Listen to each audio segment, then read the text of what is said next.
Hey guys, this is Cyforce Games, and I'm back to do a reaction to Death Battle, Crash vs. Spyro. So, you kinda know my whole thing with this battle if you watch my prediction video, but, you know, that wasn't a very good prediction video, so I can't exactly say I know who's going to win. I'm rooting for Crash. I have a good feeling, I'm not gonna say a good feeling, I have a feeling Crash will win. But at the same time, there's Spyro. There's that dark Spyro form that I heard about. There's, that was actually in the Legend of Spyro continuity. So, yeah. Me and Death Battle have not had a good, history with my childhood. I think the only survivors from my childhood in Death Battle are Sonic and Tails. I guess Pokemon too, but then again, not really. Those aren't really memories I cherish because I still enjoy those. Okay, never mind. Scratch that. Just, childhood. Just, stuff like Power Rangers, Transformers, stuff like that. Starscream was a Transformer, and while I didn't really particularly, think of his character as much, he was still part of my childhood. And, then the White Tiger Zord versus the Gundam Epion. My childhood died. Died with Tommy Oliver that day. Then, of course, Power Rangers versus Voltron. Voltron absolutely obliterated Power Rangers. And hey, I've actually gotten into the, new Voltron show on Netflix thanks to Haley. So,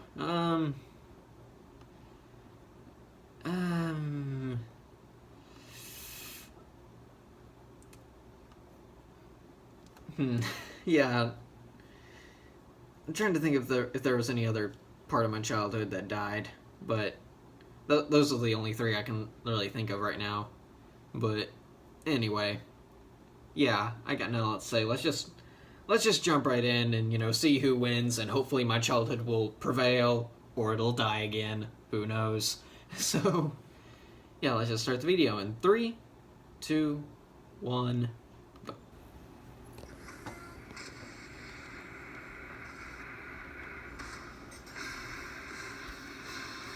The early 1990s played host to one of the biggest battlegrounds the world had ever seen. True. The console war. Yes. Nintendo and Sega's mascots were locked in a merciless duel Mario over the versus gaming Sonic throne. stuff. But when the smoke cleared, a surprise third challenger was rising to the top. The PlayStation. Sony PlayStation. And it didn't have just one mascot. Yeah, it had two. Crash Bandicoot, the mutated marsupial from Down Under. And Spyro the Dragon, the powerful purple hero of the Dragon Realm. He's Wiz and I'm Boomstick. And it's our job to analyze their weapons, armor, and skills to find out who would win a death battle. Listen, I admire another brilliant doctor of science as much as the next guy, especially those with grand plans to take over the world. Of course. But I'm not sure Dr. Neo Cortex makes the cut. Why not? He's an evil genius who made a mutant Aussie army of animals to take over the world. Sure, but when it came time to assign a general for this army, Cortex chose, of all things, a bandicoot. A band of what? You're making that up. It's a real animal. Look. Oh, hey, it's kind of cute. How's that little thing gonna take over the world? With the Evolvo Ray, Cortex did successfully mutate it into a powerful beast. However, when he tried to brainwash the creature, he utterly failed to create his fearsome general. Instead, he got Crash Bandicoot. So Cortex threw him out like trash, and Crash became his worst nemesis ever. Which is super embarrassing, because this Banda Crash is a few snacks short of a Barbie. But his physical abilities make up for it. He's got parkour skills like nobody's business. True. Which is appropriate, as bandicoots are excellent jumpers, similar to their marsupial cousin, the kangaroo. He's got superhuman strength and can take a big hit and just keep on going. I like an know, he's Energizer crazy. Bunny of pain. Crash can double jump in midair, slide incredible distances, and use Crash Dash to boost his speed. He's also tapped into Mojo, a magic substance that's basically life energy Mojo is to the essence enhance of his itself. battle It may technique. also contain He's nuts. got his Norris Roundhouse and Triple Dragon, but his favorite move is the Cyclone Yep, Spin. the spin, He yep. can even give this move a boost for the Death Tornado technique, though this can leave him dizzy and prone to counterattacks. Still, these brutal moves proved incredibly useful for rescuing his fellow mutant Bandicoot girlfriend, Tawna. Oh, why does she look like that? She's like really hot, but also not at the Yeah, same time? weird. I'm really confused. While Crash's natural abilities were enough to save her, his future battles with Cortex would require more sophisticated tools. Yeah, like the rad copter pack. yes. He's even got himself the unicorn of motorsports, the space motorcycle. What I wouldn't give for one of those. To increase his firepower, he carries a special bazooka that yes, uses the- a naturally occurring yeah, the and Wumpa easily fruit, attainable yep. form of ammunition. Wumpa fruits.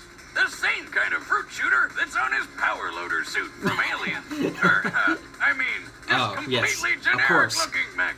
But why fruit? I can't imagine it's a particularly effective projectile. I don't know, Wiz. Remember that time I shot you with my potato gun? I do. You were stuck in a coma for like a month. Wait, what? You told me I lost that month because my time travel wristwatch finally worked. Well, where's Crash getting all this cool tech? He can't be building it all himself. He's pretty dumb. They're all thanks to his kid sister, Coco. Ah, yes, 10 Coco. times the inventor Cortex is. Yeah. But Crash isn't really dumb. He just lacks communication skills. He Oh. actually shows many symptoms of autism.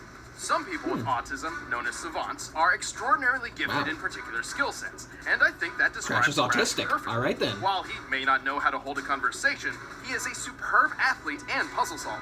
Well, I'm sure it helps that he's surrounded by friends who encourage his better traits. Yay, that was a good one.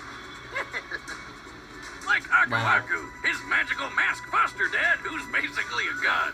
Lucky Oh, yeah. bastard. Aku Aku's magical mojo prowess is quite impressive. He's very protective of Crash and will often step in when Crash is in trouble. But not always. Wiz, why can he teleport across dimensions on his own, but can't teleport Crash very far at all? This is as far as I can take us. We'll have to fight our way to the robot's interior and save your sister. Well, perhaps his fatherly intuition is kicking in, encouraging Crash to learn from his own mistakes and become his own man, or Bandicoot. Okay. Yeah, maybe he's just being a dick. Well, thanks to Aku Aku and his own amazing abilities, Crash has performed some incredible feats while stopping Cortex's plans time and time again. He's Alright. strong enough to lift his adopted brother Crunch over his head. Since Crunch is at least twice as big as Crash, that would mean Crash's strength is similar to the world's best powerlifters. His cyclone attack can generate enough force to lift this large boulder and throw it so hard it shatters on impact. Comparing its size to Crash, that boulder must weigh nearly 8 tons. He's also fast enough to outrun polar bears, which can move up to 25 miles per hour. But Crash really shines when it comes to durability. Just look at how well he holds up after taking 112 falling wooden crates to the face. Where did they all come from? I bet it's Aku Aku's fault. And he's right back up like it didn't even happen. What a champ. Crash I has know. endured an explosion of 23 crates of TNT all at once, which, given their size, could potentially level a city block. And with the help of Aku Aku, he even survived a crash landing from outer space. What the heck is up with his hair? This vessel was likely falling at 17,500 miles per hour, similar to the space shuttle's typical re-entry, which means the force of its collision would be equivalent to more than 2 million tons of TNT. Wait, but why didn't Aku Aku just teleport them to safety? I can't believe we're okay. Oh, are you kidding me, Aku? You know what you did, or didn't do. But what's the saying? Any Crash you can walk away from, right? Plus, given how easy it is for Crash's enemies to lure him into traps, his absurd durability is crucial. I Well, know. Crash isn't perfect, but with his amazing abilities and a little bit of mojo, he's saved the whole world many times over. And after years of this, he even finally learned how to speak. Now let's go home and eat pancakes. Pancakes! He spoke. Wait, that's it? Yes. Prophecy prophecy tells of a special Okay. purple dragon born every 10 generations. Alright, let's see if, Destined like, to be a prophecy hero can of hold up his against, age. you know, This was the legend of Crash. Spyro. But when the ancient Dark Master Malefor learned of this, he swore to destroy Spyro before he even hatched. By the way, there are at least 3 different timelines for Spyro, but we're mainly sticking with the Legend of Spyro version because he can do pretty much anything the other ones can, and more. Plus, I think they're all the same as Spyro reincarnated anyway, since that's what the prophecy says, and look, that's totally Skylands being made at the end of Dawn of the Dragon. Ahem. Wild fan theories aside, Spyro Yeah. was saved from Malfor's wrath by Ignitus, a guardian dragon. He decided to pull a Moses and send Spyro's egg floating down a river to who knows where. Okay, why do so many stories start with people just throwing babies into rivers? That's never a good idea. yeah, Well, it's, Wiz, it worked out fine for Spyro. But it He usually was works found out, and you know. adopted by a family of dragonflies. And even without fellow dragons around, Spyro grew up to be a pretty good fighter. He's strong, tough, and makes good use of his horns, tail, and claws. But not his wings. Not yet. Without a dragon's parentage, Spyro remained mostly grounded during his childhood. But he got pretty good at using his glide- head. Like he the could glide fun for way, short not periods of the time, brainy yeah. stuff. You do not want to be on the other end of his charge attack. But one fateful day, everything changed. During a game of hide and seek with his quote-unquote brother, Sparks, they got into a bit of monkey business and, in desperation, Spyro unexpectedly breathed fire. This was Spyro's first hint that he was adopted. Hold up. You mean he thought he was an actual dragonfly the whole time? I can Yes. think of a few other hints, like, I don't know, anytime he saw his reflection. right. This revelation prompted Yeah, Spyro to go on a journey in revelation. search of his true home among other dragons. Oh, and Sparks tagged along to help find treasure and protect his dragon brother from harm.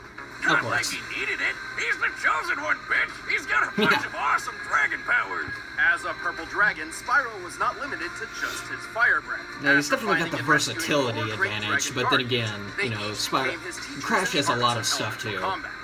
Ignitus taught Spyro how to control fire and focus it into huge blasts. Voltaire showed him how to use electric breath to stun enemies and toss them through the air. Cyril taught him to freeze foes solid and fire ice shards. And Parador showed him how to use earth breath to split rocks and roll up into a ball.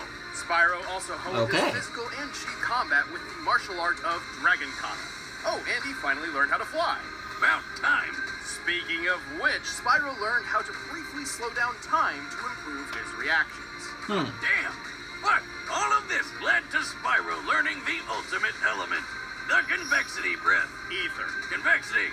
It's ether. No, stupid. Everyone calls it convexity. Oh, okay. Okay, Purple dragons like whatever. Spyro can use a mysterious energy that is essentially the spiritual life force of the universe. While it's never officially named in canon, lead concept artist Jared Polin has gone on record to clarify its name and properties. Okay. He calls it ether. Eat that, boomstick. Don't convex me, Wiz. True fans know I'm right. Ether is an extremely Whatever. powerful element. Don't which really care. I'm binds calling the it ether fates 'cause that of sounds the living and better. the dead. With ether, Spyro pulls from the 4 elements to create energy which, according to Polin, has power comparable to that of an atom smasher. Isn't that the thing that shoots an atom around at light speed for all sorts of sciencey stuff? Yes, they're particle accelerators with a moving photon beam Well. containing 362 megajoules of energy. Yeah, I said that. This beam can slice through a human skull in a nanosecond. Just like what happened to Russian scientist Anatoly Bugorsky when he stuck his head in one of them. Why the hell would he do that? Why? God, being Russian must be hard. Bugorsky took a beam less than a molecule thick through the skull, Dramatic which reenactment. obliterated all matter in its path in an instant. While he survived, half of his face around the microscopic hole in his head swelled, peeled apart, and was permanently paralyzed, while he experienced a blinding light he described as brighter than 1,000 suns. Hey, Spyro, what was that about? I don't really know. I just felt like I had to hit it. And when I did, the power of 1,000 suns surged through my body. Just imagine if that beam was the size of Spyro's super breath. No, wait, you don't need to. We've seen what it's like when he killed the Ape King. Of course, Spyro's ether powers have other uses as well, such as curing his fellow dragon Cinder of Malfor's corruption. Is he shooting ghosts at her? What kind of magic were they smoking when they came up with that? But ether is dependent on a balance between light and dark. Huh. Should a purple dragon fall prey to their own anger and hatred, they risk being consumed by dark ether or nether. transforming into a blackened, rage-filled form. Spyro's a really nice guy, but this Dark Spyro, he lets loose. He's stronger, faster, and way more violent. Unfortunately, when Spyro's consumed by dark ether, he cannot return to his old self on his own. But with friends like Sparks and Cinder at his side, he's always found his way back. Through the power of love. Right, Spyro? What? You gotta believe. With all these powers at his claw tips, Spyro is a force to be reckoned with. He's pretty quick, outracing biplanes that can fly over 159 miles per hour. He's pushed a gold statue about twice his Okay, size. so he's faster. And he's pretty Crap. tough, claiming his scales are impenetrable. So I'm electricity-proof too? I knew my scales were impenetrable, but now this? A bold claim, but let's look at the facts. Spyro once took a punch from this massive magma golem, which then lost its arm and replaced it with a cathedral tower. This cathedral is very similar in size to St. Stephen's Basilica, a Roman Catholic church in Budapest, Hungary. By taking the height, length, and depth of the basilica and adjusting for empty space, we can estimate the arm's mass to weigh over 400,000 tons. Assuming a low-end punch Okay, speed of 50 yeah. miles per hour, I'm sorry, that of Crash. I the golem just... must have came with at least 1.9 Oh, this is... billion tons of Okay, And after wow. getting all these powers, saving the dragons, and I can feel my defeating the Dark childhood Master dying already. himself, Alright. Spyro tapped into ether one last time to literally pull the exploding planet back together. What? How the hell? How? I'd say a mix of the power of love, magic of friendship, and a smidgen of prophetic destiny. Nah. Liz, I want a pet dragon more than anything. It's a sad sight, Sparks. Another noble warrior falls victim to the plague of love. Just look away. All right, the combatants are set. Let's end this debate. Crash is durable, but But not first, that let me tell you durable. about the mascot of Good Food, Blue Apron. Okay, alright. Hey. If Crash wins, they better have a good explanation, because honestly, I can't see how he could. Okay, Spyro's probably definitely won this. Remember, Crash is my childhood, man. First game ever was Crash Nitro Kart. One of my favorite games growing up was Crash Tag Team Racing and Crash Twinsanity and stuff. It just...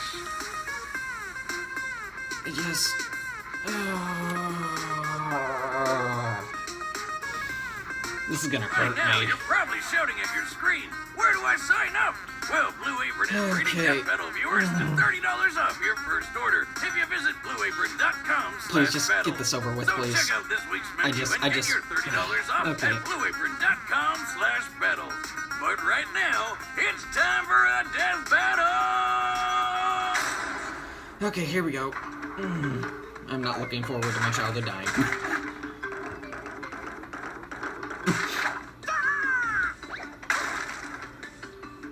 He would. Weird. What are you doing?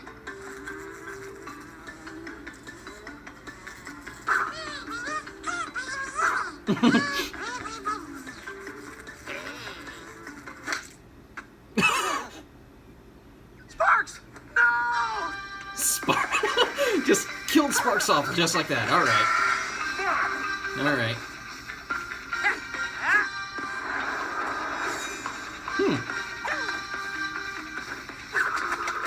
Nice.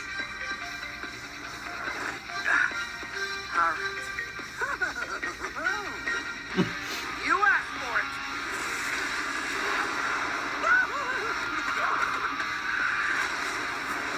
Nice. Good job, Aku. Aku.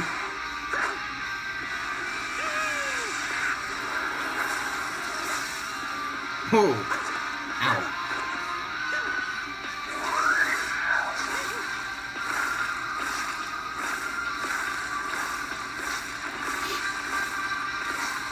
Oh, there's this mech.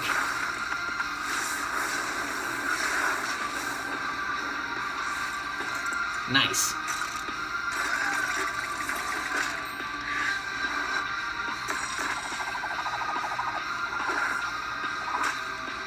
Wait a sec, was that a fruit? Yes. Yes, it was.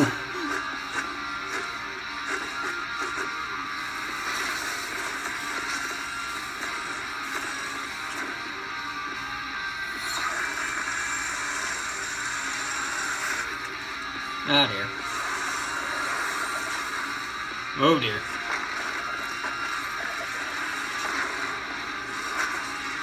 Ouch. Woohoo! Stay right. Yeah, he's... Crash ain't done. Where do you keep finding these things? I don't know. He's Crash.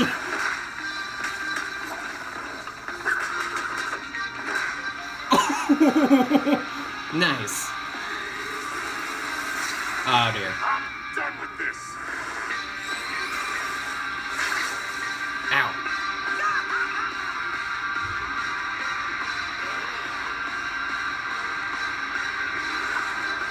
Oh dear.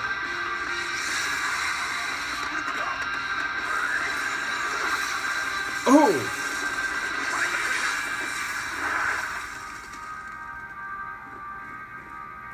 Is that it? Nobody messes with me, pal. Yeah, that's it. Okay. I don't think Dang it. Aku Aku's gonna pull Crash from the grave after that. Spyro had plenty of obvious advantages. His speedy flight let him control the pace of the battle, and his elemental arsenal gave him a much wider variety of attacks than Crash Yeah. had ever seen in a one-on-one fight. Even with his extraordinary puzzle-solving Crash skills, cannot jack Crash Spyro was because it only simply affects overwhelmed. creatures made of But Mojo, okay. surprisingly, this wasn't nearly as one-sided as it looked on paper. Okay. With the strength to throw an 8-ton boulder, Crash was actually stronger than Spyro. No. And both of them had survived impacts worth around 2 million tons of force. Okay. How convenient. It's almost like they planned this all along. To be fair, we did have to lowball Spyro's durability against the Golem's punch. However, both of them had shown durability, which far exceeded much of their attack capability. Okay. So even with his gadgets, Crash really didn't have a good way to hurt Spyro very much. Ah. But the funny thing is, Spyro didn't have many attacks that could firmly hurt Crash either. They were both just too tough. Well, until Spyro used the Ether Well, Breath, yeah. which could literally break matter apart at an atomic level. Even Not Aku Aku has been Aku Aku defeated could slash save overpowered by Crash from forces being far bad. weaker than Spyro's I Ether. guess Crash just couldn't spin this one. Ah, Winner, yeah. Spyro the And my Dragon. childhood just keeps dying. Alright. Oh, Hey guys, thanks at for least I watching can this say I episode of fully Death Battle. expected If you want it. to get the battle music for yourself, All you can right. get it by clicking the link below. Oh, And if you guys okay. want to see exclusive commentary on this episode, click that little box What's over the there. next? First membership trial. Oh dear, here we go. Oh! Sora versus Pit! Nice! Rooting for Pit, personally, because... never played Kingdom Hearts, but Kid Icarus Uprising is the greatest. Just, it's amazing. It's like Pit's taking out gods and just, and all that, but anyway. And plus, like the 3 sacred treasures and the great sacred treasure, and if they use that, I'm pretty sure they will. But well, can't say it wasn't expected, but my childhood still died, so okay, all right, I'm done. Okay, all right, time to just go and watch some Yu-Gi-Oh! The Abridged series just to liven up my mood. So yeah, till next time, guys. See ya.